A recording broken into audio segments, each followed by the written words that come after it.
Good morning, boys and girls, and welcome back to Miss Trisha's virtual classroom. I'm so happy that you guys can join me. Today, we're going to be learning about the rain. And how does the rain make the plants grow? As you can see here, here's a little sprout, and the young plant is just beginning to grow. And guess what? I have something to show you. Our plants the seeds that Miss Trisha planted are starting to grow. And as you can see, they're tiny little sprouts. And if you look closely, let me see if I can find one that has the roots growing.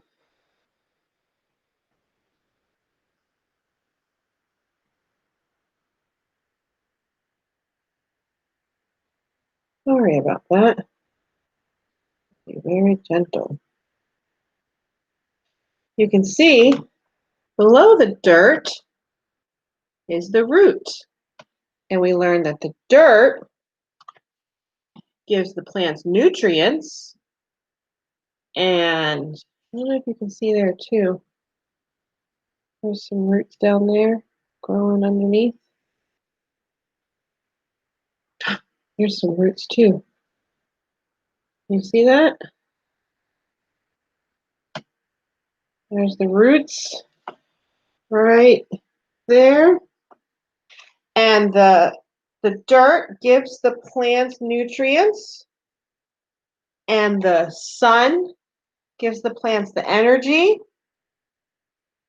And the water gives the plants moisture to open up and start growing, and so that the leaves and stuff don't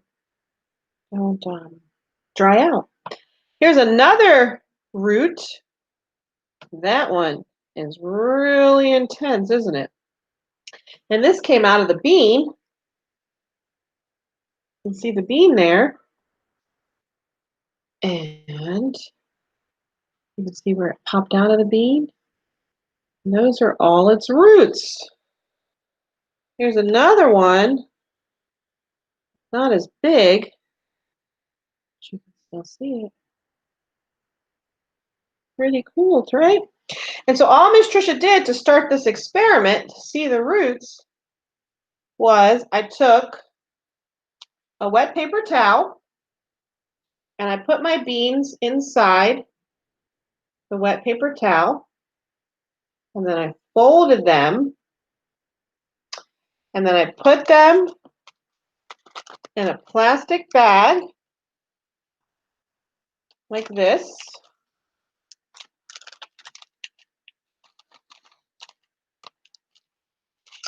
And then I taped that plastic bag to my window so that it had the paper towel acted like the dirt, the water was in the paper towel, and then the sunlight was in the window. I'm going to leave that there. I'm going to put it back in my window later. So let's get our presentation started so that we can learn more about the water cycle and rain and what happens when it gets cold outside. What does the rain turn to? Click share. Go to our Thursday read aloud.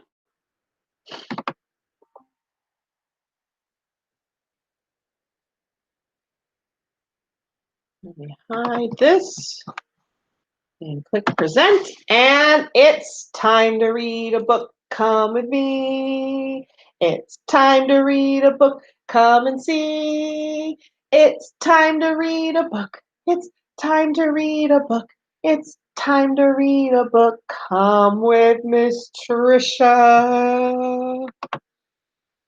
So before we get started with our story, we always like to stand up so that we can sing and dance.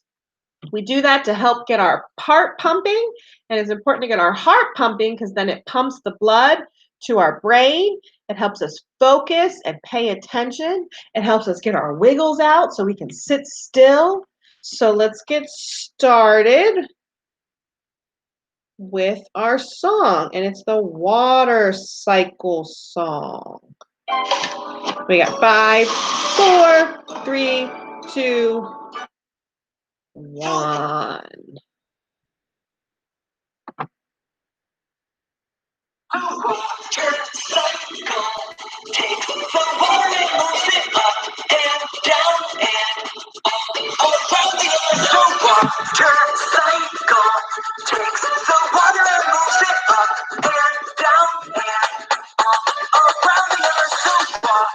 Cycle. What?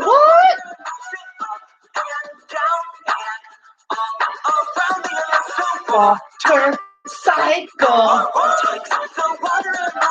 Up and down. Oh, there's that sun. The heat from the sun warms the water. It turns the water vapor and it rises and it makes clouds. Precipitation happens when the drops get big. It falls like rain so sleet and hail. That's called precipitation. Evaporation, condensation, precipitation.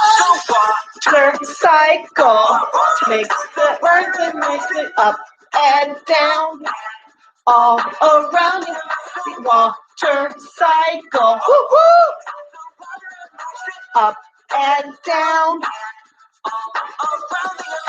Evaporation comes when the heat from the sun warms up all the groundwater. Then it turns to water vapor. Condensation takes over and goes up into the clouds. And then when it cools down, it turns back into a liquid. And then precipitation comes down.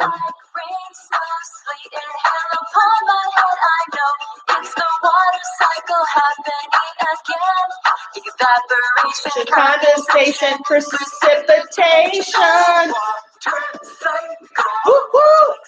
Water and moves it up and down. Around the water cycle. The water and moves it up and down and all around the earth. Evaporation comes when the heat from the sun warms the water, and then it goes and turns into water vapor. Condensation is in the clouds, and then it warms back, cools back down, and then it falls back to the ground. But if it gets too cold, then it turns to rain or sleet or hail. Woo-hoo! Get your dance moves on. Water cycle takes the water and moves it up and down and all around the earth. The water cycle takes the water and moves it up and down and all around the earth. Water cycle takes the water and moves it up and down and all around the earth. Woo-hoo! Up and down. Good job. Isn't it so cool how songs can teach us so much? Trisha liked that song. Got her heart rate pumping. She was dancing. So here's our book, The Water Cycle. Makes the water go up and down and all around the earth and in the... So here's our book that we're going to read today.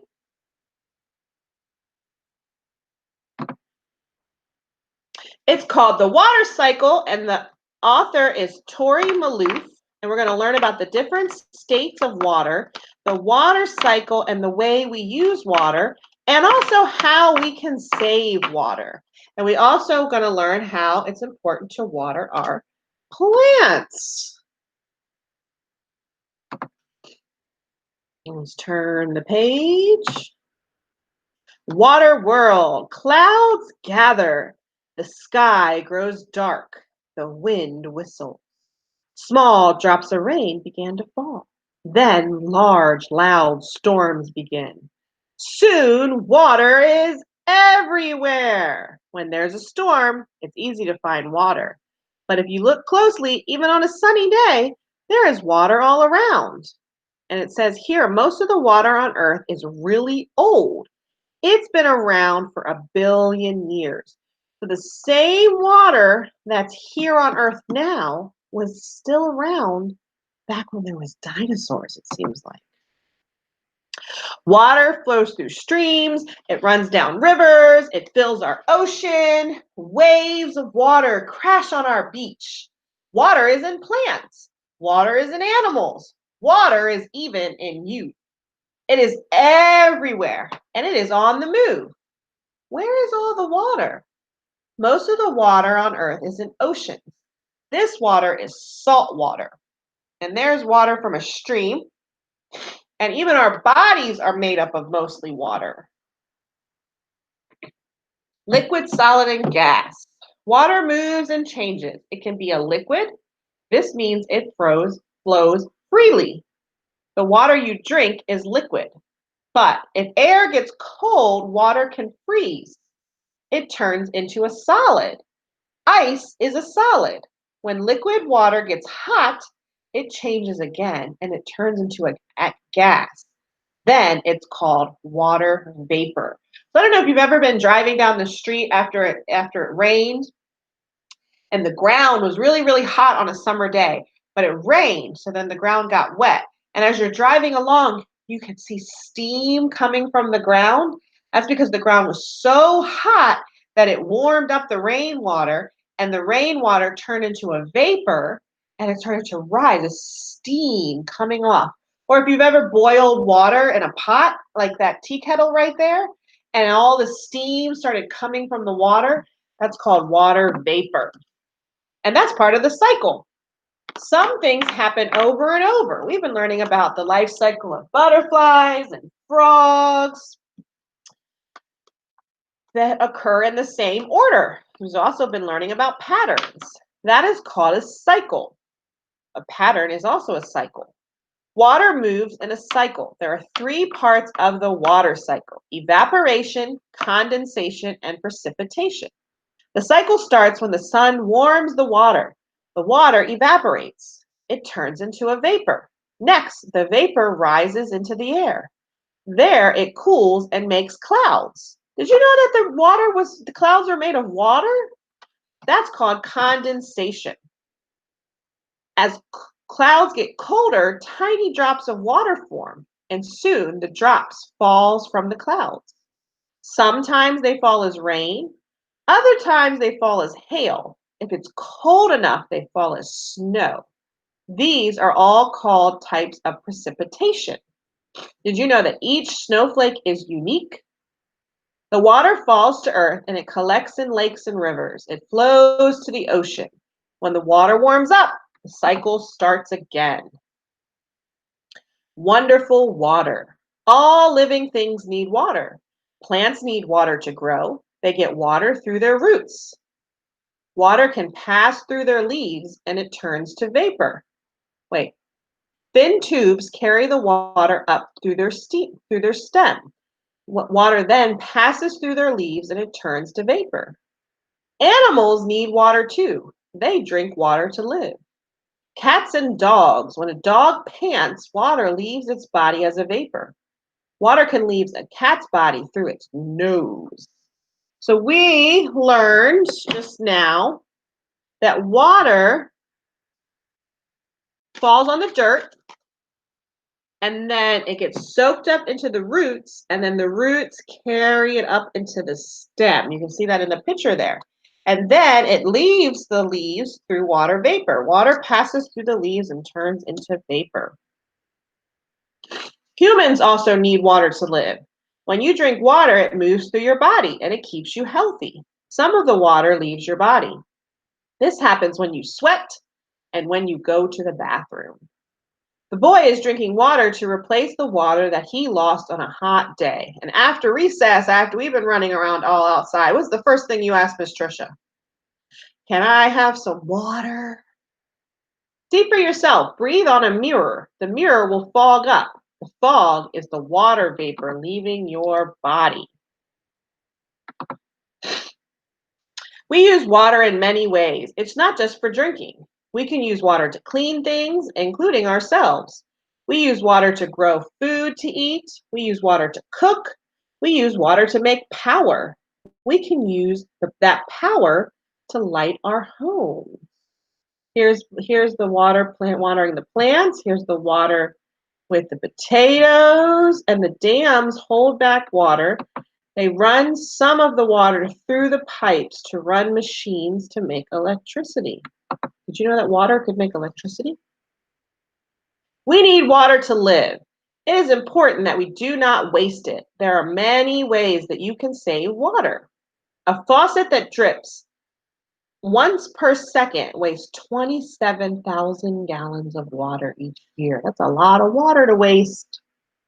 You can take shorter showers. You can turn the sink off while you brush your teeth. If you have a pipe that leaks, make sure you fix it right away. This man fixes a leaky pipe to help save water. And this boy saves water by brushing his teeth with the faucet off. We must keep our water clean. If it is dirty, we cannot use it. Factories may make water dirty. They may leak chemicals into it. This pollutes the water, and pollution makes water unsafe. Oil may spill into the water, and this hurts the plants and animals that live there. And some may even die. And a worker cleans the bird covered in oil. Sometimes unsafe gases get into the air. Power plants that use coal may make these gases. Old cars and factories may make these gases. These gases mix with water vapor in the air, and that makes acid rain. Acid rain then falls back to earth. It pollutes the water and can kill the plants, and it can make animals very sick. It says you can help reduce acid rain by turning off your lights. The less power you use, the less gases the power plants will put into the air. That's important to know too. The water cycle never ends.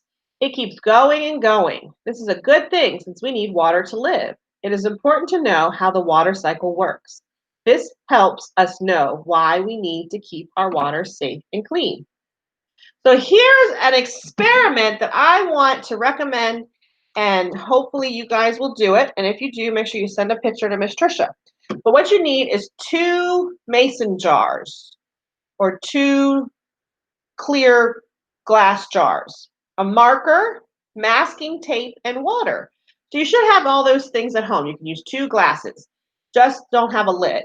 And you want to be able to take a strip of the tape down the side of each jar, and you're going to fill both jars halfway with water, and you're going to mark the water level on each piece of tape. Oh, you need one within a lid. Place the lid on one jar and seal it tight. Leave the second jar open.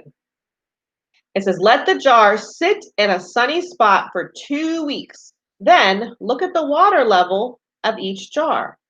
What do you see? And then you can explain what happened. There's our glossary and our index. And here it says, your turn. Water is very important to living things. We need water to live. Think of ways that you can help save water and keep it clean. List all your ideas and share them with Miss Trisha. We're going to finish our book, but as you can see here, there's some more science readers, the 4 spheres, Earth's moon, chemical reactions, plant reproduction, rocks and minerals. I hope you guys are using Get Epic, www.getepic.com, to read books in your free time. Let's go back to our presentation and see what's next. So here is our Google assignment for today. We learned that precipitation comes out of the sky through rain, through snow, through sleet, through hail. And later today, we're going to be learning about the patterns of the seasons, spring, summer, fall, and winter. So when it gets really, really cold out, what season is that? You got it, it's winter. So we're going to tell the children that they are going to pretend it's winter and it's snowing outside. Ask your child to pick out clothes, including shoes and jacket, that they will need to wear for a snowy day. And I want you to take a picture of your child once they have put on all their clothes and upload that photo to Google Classroom. And the additional assignment today is to listen to this story here. You can just click play like this. It'll play right here on the Google slide. Oops. And let your child draw pictures of other fun activities that can be enjoyed in the snow. Remind them of the different activities Peter enjoyed on his snowy day if they need assistance. We're going to be talking about snowy, what clothes that you wear on a snowy day and activities that you do on a snowy day. And your letter assignment this week will just be to review the sounds of the letters. Your only assignment is to review the letters and their sounds on www.starfall.com. And you can go to Starfall here by clicking on the link.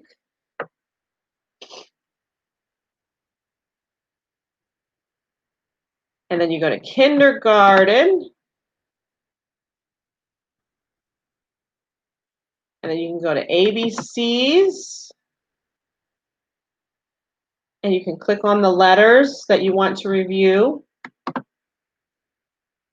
Or you can click on Learn to Read. You can do these activities here that have games, and at, in and et, ig and ip.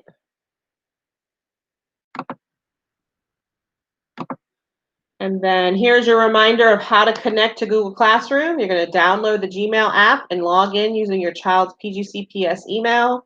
After you're logged in, you're going to use the website classroom.google.com to get into the classroom. Once you get into the classroom, download the Google Classroom app to your phone and enter the classroom through the app. Once you are in Google Classroom, or if you aren't using Google Classroom, make sure that you send pictures of your child's work. You can upload the picture of your child's work either to Google Classroom or send them on ClassDojo for them to receive credit. Some of my friends have only been clicking submit and there hasn't been any assignments to them, so you can't get credit for a blank submission. You have to upload a picture or a video. And I do want to give a kudos to all the parents that have gotten into Google Classroom. We have about half of our class in Google Classroom now. But please make sure you watch all the videos. Miss Tricia and Miss Cecile spend a lot of time doing our lesson plans and coming up with ideas and stories to read to you guys. And I appreciate to know it's appreciating to know that you guys are watching the videos and not just skipping to the assignment and doing the work. So make sure you do the watch the videos first before you do your assignments. And a big thank you for all your effort to complete our assignments and get them posted to us. I appreciate you sticking with us. Next week will be our last full week of videos. So Ms. Tricia will post a video for math and literacy on Monday, Tuesday, Wednesday, and Thursday. And then on Friday, we will have our specials. And then the following week, we only have video recordings on Monday and Tuesday, and then that'll be our last day. And you will have some extra time to submit your work, but let's use this time now to get in all our work so that we know that our babies and our children are ready for kindergarten, which is what we're going to be learning about more next week. So that's all for now. Check back later for our math video. Adios. See you later, Alex.